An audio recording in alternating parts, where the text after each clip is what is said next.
Today is jam-packed with matches that could rapidly change the standings. We'll see who will hold strong or make headway in the climb as we prep for Optic Gaming versus Team Liquid in Game 1.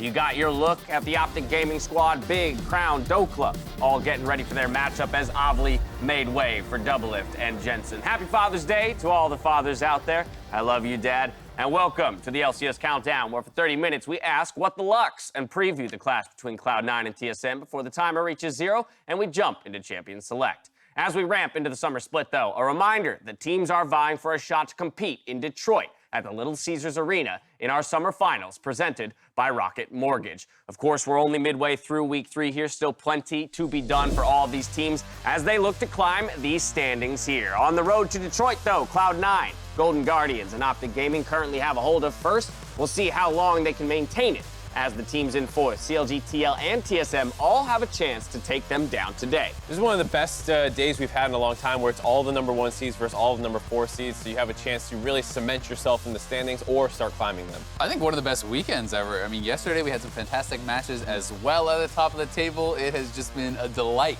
thus far. From a standings perspective, from a historical perspective, in terms of the way some of these orgs are matching up, there's a lot of excitement here on this Sunday. When people think of a helpful teammate, though, usually your mind goes to a clutch heal or maybe a Tom Kench gobble. But then there are the teammates who beat the crap out of the opponents just to say, I'm helping, presented by State Farm.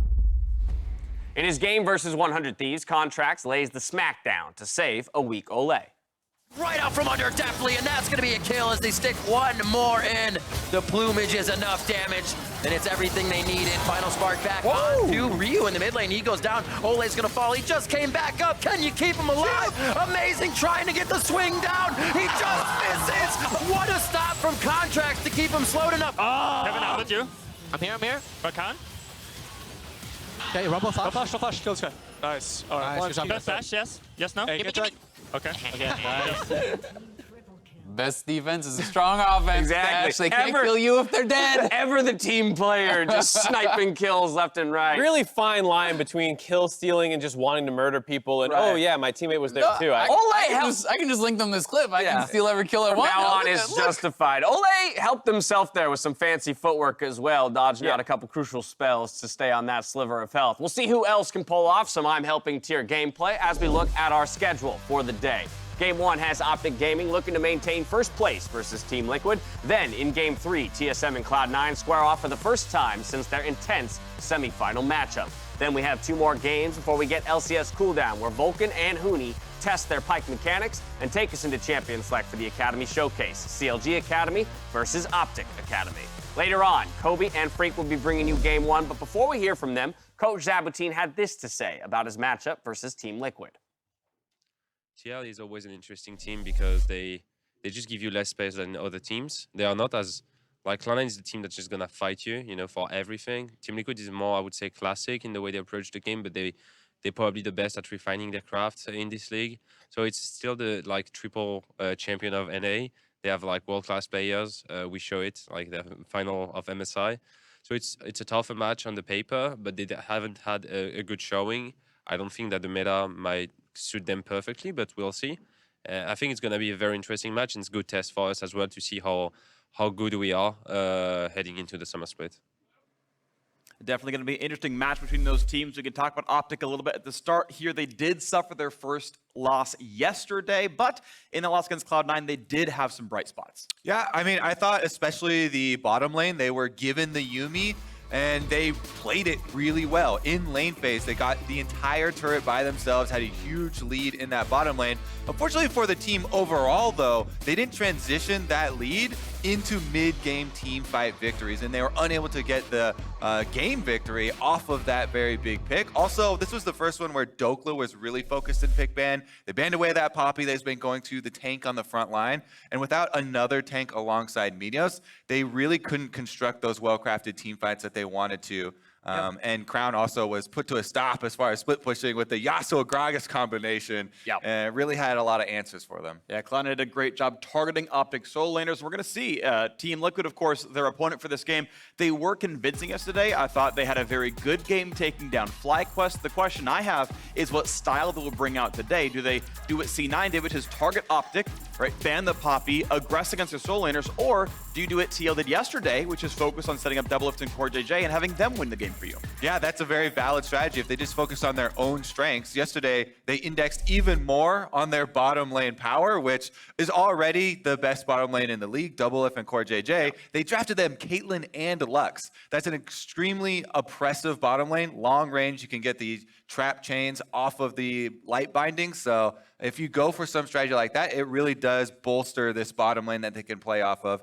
And it's going to be very difficult to overcome. Well, 3-time back-to-back LCS champions Team Liquid. Optic sitting at first place in 4-1 as well. Going to be a good match. We're taking a quick break. When we return, it is time for more LCS Countdown. See you then.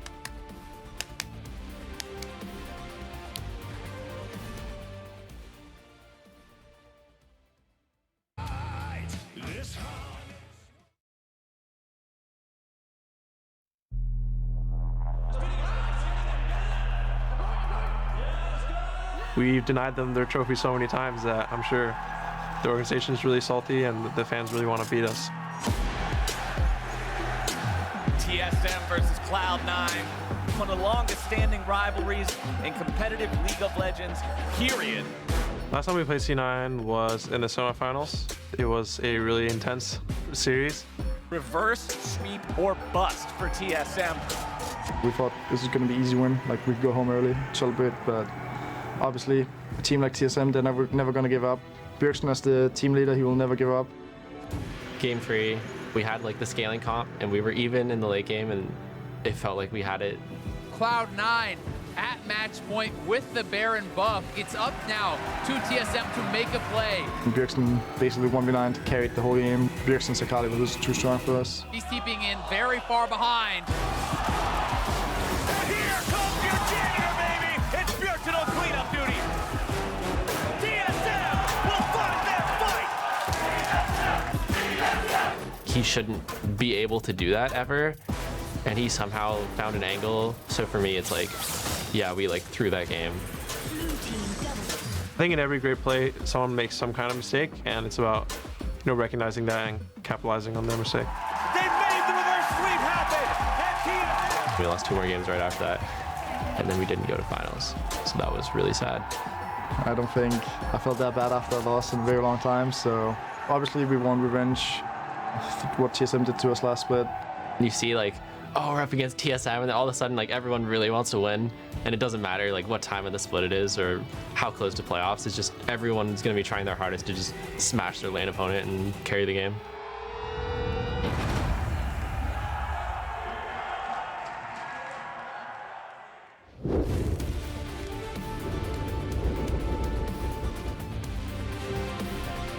Welcome back to the LCS Countdown, where we're narrowing in towards Game 1. But as you just saw in Game 3, we have a clash between Titans. And for the first time this split, TSM have elected to play Grig in both games in one weekend. Yeah, and this is going up against Svenskeren, who many have as the best jungler in the league right now. So this feels like TSM beginning to indicate that it is Grig winning this position battle for the jungler spot. And if he has a good performance today versus Svenskeren, even if they don't win, but he looks like he held up very well against Svenskeren, I expect to see Grig going kind of the rest of the way for TSM. Yeah, I wouldn't be surprised at all. I mean, he has had, I think, better performances so far this split, but just even the fact that they were trying him out after, you know, having a strong split with Acadian told me that they thought he could be better based on scrim results, based on, you know, playing with him and talking to him. And it is seeming to kind of be leaning more that way, but he's going to have a very tough challenge against Svenskeren, who is leading the league in almost every single jungle stat that matters. And I mean, that graphic alone, just the discrepancy between the two players, and Grig has performed well so far this summer split, as you mentioned. And yesterday we had the like multiple pages of stat categories that Svenskeren leads and is first in. It's Gave up. absolutely It's just like he's winning everything. And I'm glad Sven's back in, because as great as Blabber was yesterday, it's like this is the premier matchup. So thank God both teams kind of feel like they're going all out to win this one. Without a doubt. And after yesterday's game, the title of best mid laner in the LCS seems to be a little bit up in the air. Of course, we had elected for Crown in that kind of thought experiment that we ran, but now we've got 2 pros that are in the conversation preparing to square off in Niski and Bjergsen. Yeah, exactly. You guys had Crown as the best performing mid laner in the first couple weeks of the LCS, and Niski and Bjergsen have both been incredibly good, were really strong yesterday, and busting out the Yasuo for Niski. I love that. He was doing so damn well with Blabber. That Gragas Yasuo combo looked really, really good. And I mean, that's what's so great about the mid lane position right now is Bjergsen has this AD, TF, he's playing Zillion, you have a Yasuo, an Aatrox player, and Niski in the mid lane doing all these crazy things. And then there's also Crown as well, who, as much as he had not the best game yesterday, he has been fantastic. Froggen's been great. All of them are playing completely different things, and it was a pretty stacked position last split, the mid lanes, just generally. And right now, it feels like there's so many different people who could vie for that #1 spot. Yeah, definitely the case. I mean, Crown and Jensen are going up against each other later today, another marquee matchup between two top mids. But it was interesting to me to see that both these guys were actually, a -5 CSD. And I think that is somewhat indicative of the fact that people are prioritizing roaming, are prioritizing, less lane dominance oftentimes for a lot of the mid laners. And it is kind of interesting to see that evolution. When you're playing Yasuo, you're not necessarily playing it to dominate the early levels. You're playing it for that side lane where they were so effective later on. Yeah, you mentioned that first game of the day, Crown versus Jensen. Third game will be Niski versus Bjergsen. While we might not have the clearest of answers to the question of best mid laner in the LCS, these two matchups will definitely serve us in that conversation. Right, I mean, it's a lot about head-to-head when it gets so close. It's like, well, yeah, they are all great for their team and kind of their main win conditions for their team, but this guy slammed that one in the 2 times that they played in the regular season. Towards the end of the year, that will matter a lot for voting those all-pro standings. Yeah, so specifically when we look at the Niski versus Bjergsen matchup, though, how do we expect that one to play out? You kind of mentioned the idea of some CSD numbers for different mid laners being wildly different, indicating some preferring to roam over others. But, for example, that TF coming out for Bjergsen yesterday, maybe they're investing in him more as a win condition the way Optic has in Crown. Yeah, I mean, it'll be really interesting. I think it is somewhat hard to predict because these are two very flexible teams. On one hand, you have the ADTF where he is split pushing and the game is, more perhaps about him. On the other hand, he played lots of Zillion and is totally happy to take that back role if he thinks it's better for the team composition. Right, and in the meantime, you have Niski playing mostly Aurelia's, Yasuo's, Aatrox's, Silas. He plays like the scrappy side lane split push playmaking champions, which is very different from, Bjergsen, who for the most part has been less interactive with his laner and more about setting up the entire map. And that's why I think I'm a little bit excited about that TF pick and the potential for some 1v1s in the side lanes between those two players. If you want to have the best viewing experience, though, for any of the matchups in Game 3, make sure you're watching through player POVs. Sign up at riot.com/ProView for an upgraded viewing experience so you can track Grig versus Svenskeren or Niski versus Bjergsen, or both, click by click. As we go to break, here's another look at the battle for survival that rages on Summoner's Rift in Wild LCS.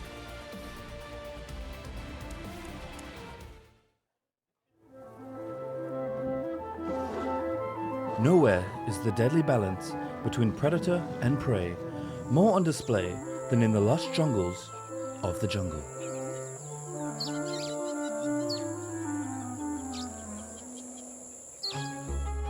Ruin and Impact have been locked in a battle for supremacy, and at 10 minutes, CLG see an opportunity to catch Impact unaware. They close in. They don't yet know it, but they are walking into a trap. Their prey is not alone. Too late. Roaming up is a nearby Xmithy. He pounces over the wall as the rest of the pack close in. Within moments, they are quickly able to separate the herd. It is now a race for survival.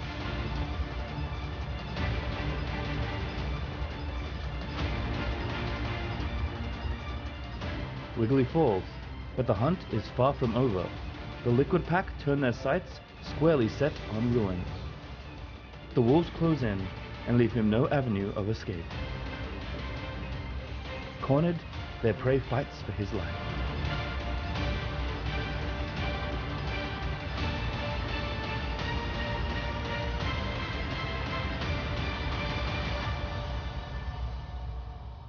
And so the battle goes to the strong. And as ever, the cycle of life continues in the Wild LCS.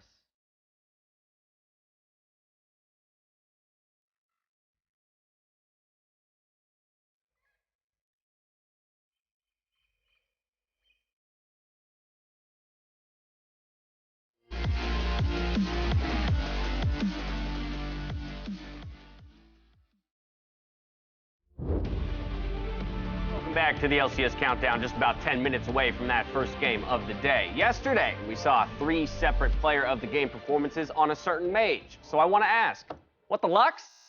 Quickly support Lux. I'm going to move right past that horrible pun and talk about the shield. The W is the main reason I think you're seeing it. I would say it's the strongest shield in the entire game because it's a 150 rank 1 shield. And you can hit multiple people with it. It has a 0.6 AP ratio if you're adding the first part and the second part. And when there was that big shield change to all those shielding supports, they killed how long their durations were. Hers lasts 3 seconds and it refreshes on the incoming part. So for a champion like Lux, who throws that, has to wait the entire time for it to come back, it's effectively a 6-second shield that you get. So it's very effective throwing out during combat, even if you don't take damage instantly the way Lulu and Janna and all these other champions had their shields hurt.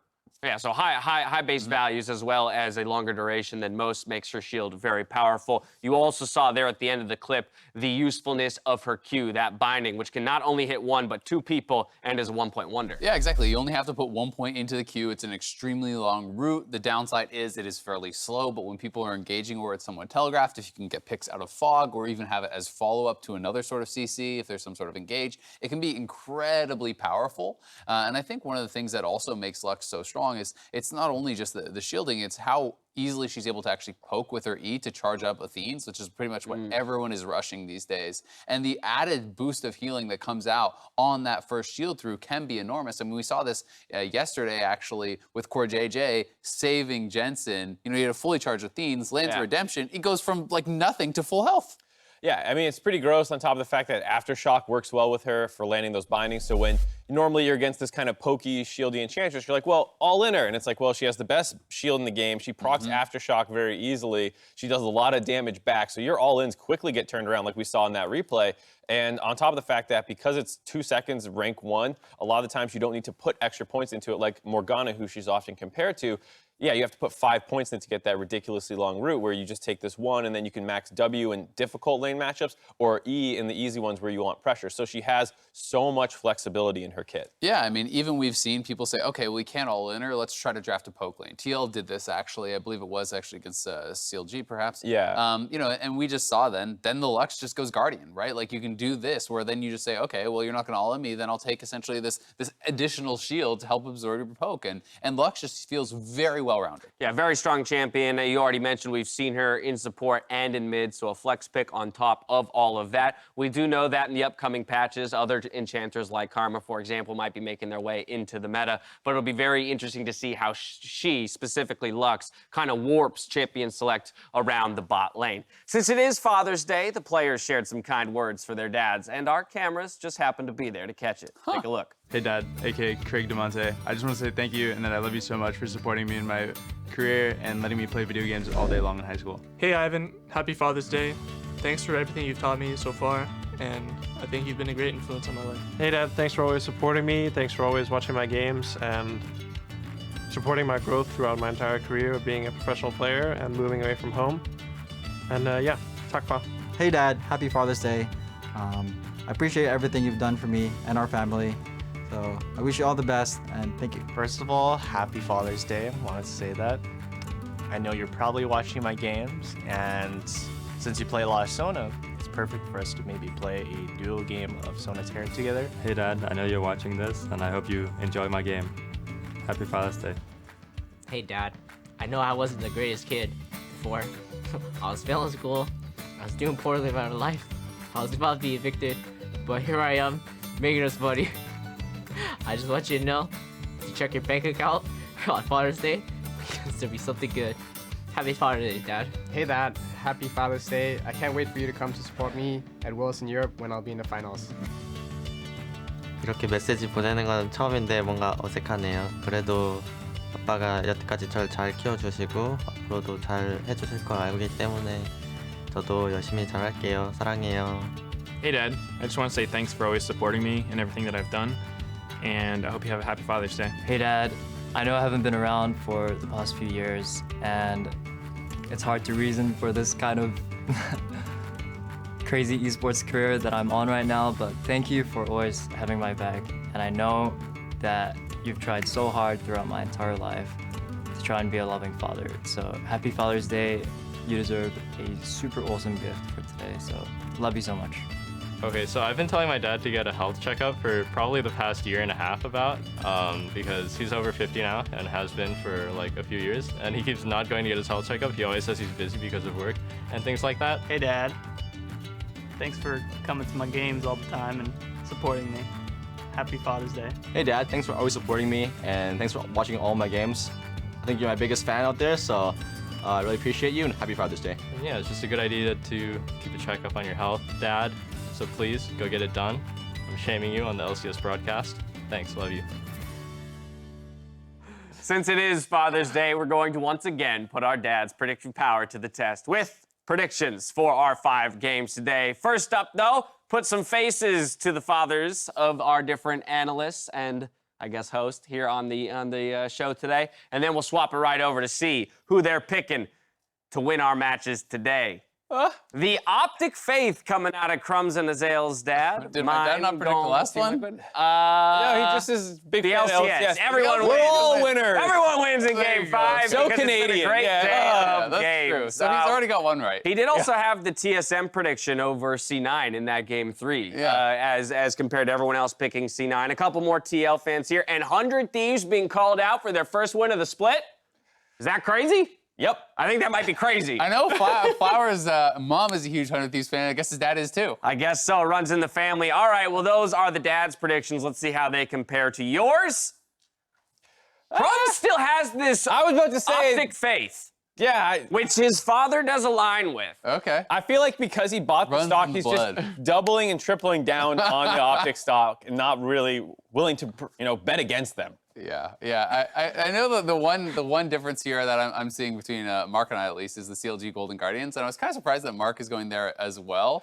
I thought you were going to not pick FlyQuest when we were talking about, like, oh, we think we have a difference or two. I thought for sure it was the 4th game. No. You don't trust FlyQuest at all. No, I don't. I think FlyQuest has not been doing struggling. very well. Yeah, absolutely. I did just receive a word that the reasoning on Game 5 from your father is that the power goes out midway through the game. Oh, so see, there you go. There is no winner. If he gets that right, I think we call it there. He wins for the whole season. Well, I've got Security, be on lookout for that guy that Azale's dad. He's just like, pull out. Man the switch box. Yeah, make sure that nobody's I've got to give him credit, though. That's a bold prediction. I thought it was a bold bold with the CLG win. His prediction is much more bold. It wasn't that he didn't do his homework. He actually did extra credit in a way. But yeah, let's look at that 5th game of the day, CLG versus Golden Guardians. Mark Z, Golden Guardians have obviously impressed throughout the first few weeks of the split, and you continue, or rather expect them to continue to show that dominance? I think so. This was actually a really close one for me, too. I think both these teams have a style that is relatively similar. 2 great control mage players for the most part in the mid lane, and they want to scale into late game.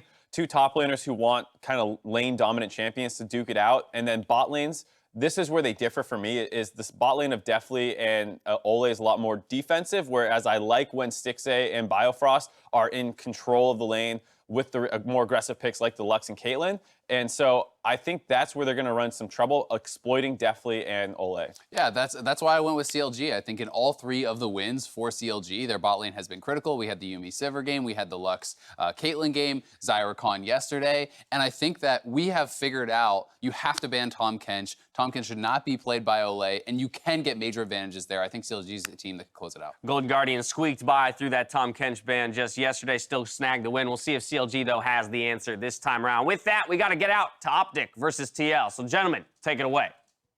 Thank you very much, Dash. Welcome to the battle arena. I am Freak. To my right is Kobe, and we have Optic versus Team Liquid on the docket. Yes, sir. And Dokla stretching out, getting ready for another possible Poppy ban.